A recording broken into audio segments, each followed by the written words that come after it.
think you must realize that some people are going to go to your show at the planetarium and they're going to say, aha, those scientists have discovered God.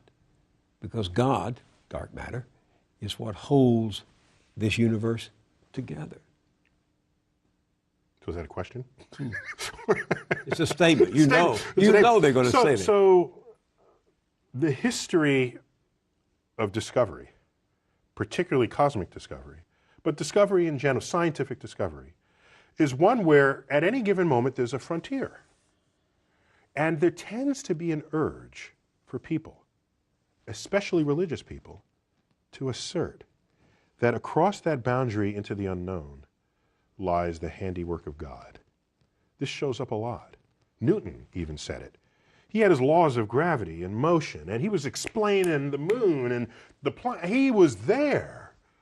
He doesn't mention God for any of that. And then he gets to the limits of what his equations can calculate. So can't quite figure this out. Maybe God steps in and makes it right every now and then.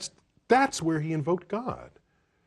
And Ptolemy, he bet on the wrong horse, but he was a brilliant guy. He formulated the geocentric universe with Earth in the middle. This is where we got epicycles and the machinations of the heavens. There was still a mystery to him. He looked up and uttered the following words: when I trace at my pleasure the windings to and fro of the heavenly bodies. These are the planets going through retrograde and back. The mysteries of the earth. When I trace at my pleasure the windings to and fro of the heavenly bodies, I no longer touch earth with my feet.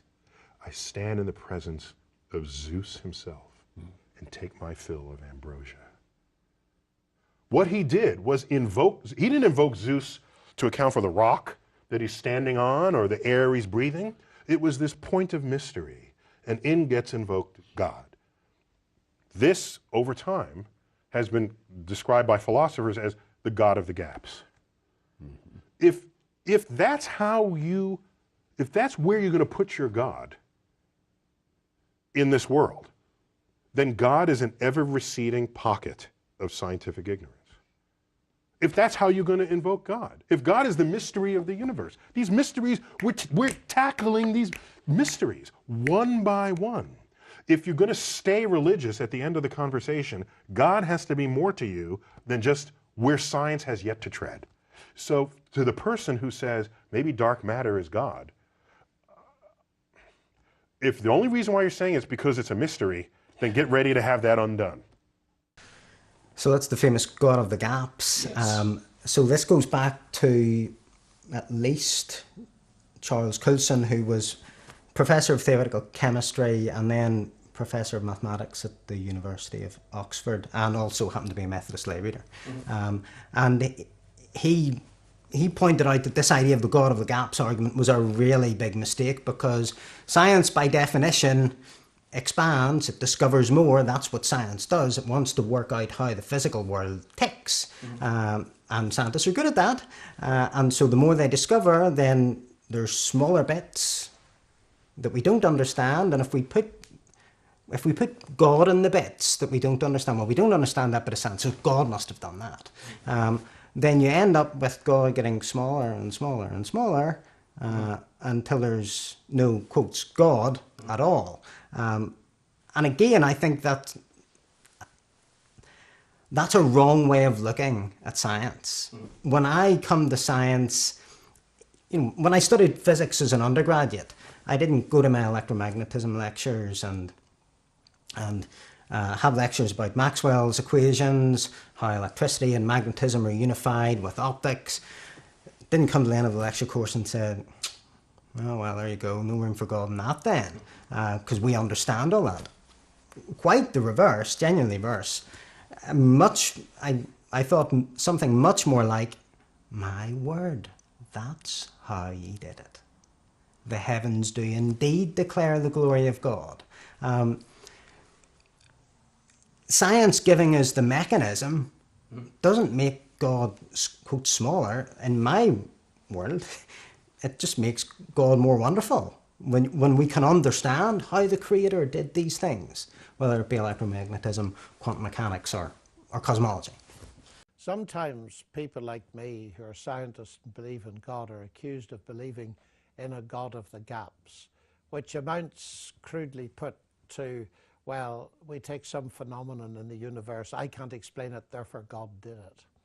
And it needs to be emphasized there that although gaps may be interesting, and we can come to those in a minute, the major evidence for God is not in what we don't understand, but in what we do understand. First of all, in the very fact we can do science, that, to my mind, is one of the great evidences of a divine mind behind the universe, as I argued earlier. And then it's the whole show. The heavens declare the glory of God is the way the Hebrew poet put it. And that would be my initial reaction. I think perhaps the best way to explain it is in terms of Sir Isaac Newton, probably the most gifted scientist who's ever lived. When he discovered his law of gravitation, he didn't say, now I understand how the planets move, so I don't need God. Not at all. In fact, the more he understood, the more he worshipped God who'd done it that clever way. So he wasn't believing in a God of the gaps. I can't explain it, therefore God did it. He was saying, I can explain it to a certain extent. And these explanations are so wonderful and they can be compressed so brilliantly into mathematical formulae that that is evidence of God. It was Kepler who first of all suggested the planets moved in ellipses, that said that it was so wonderful that God had revealed the way things worked and that we could describe them in the language of mathematics. And then he talked about thinking God's thoughts after him. All of these people, their worship for God and their admiration and faith in God was increased by what they understood, not by what they didn't understand. Now, of course, there is a residue of something to be said about these gaps. I would want to, possibly because I'm an Irishman, distinguish between two kinds of gap. There's the bad gap. That is, at a certain stage in science, we can't explain it. But then as science develops, we will be able to explain it. I call those bad gaps. But then there could just be gaps in knowledge that are widened by science or increased by science. And one of those, which I discuss in detail in my book, has to do with the origin of life.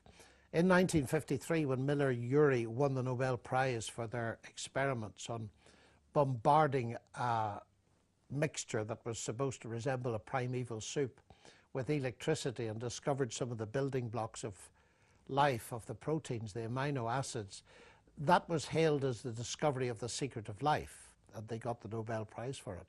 But we're now over 50 years later, and the difficulties seem much greater because at that time they didn't know of the digital nature of life as reflected in the DNA code. So that there, it would seem to me, is a gap that's being revealed by science.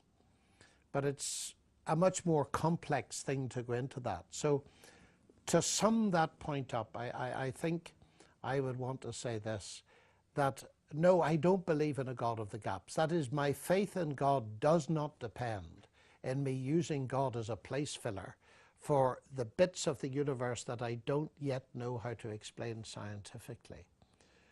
As far as science goes, in terms of the evidence that science gives pointing towards God, I would want to say it's the science I do understand that points me towards God, not the science I don't.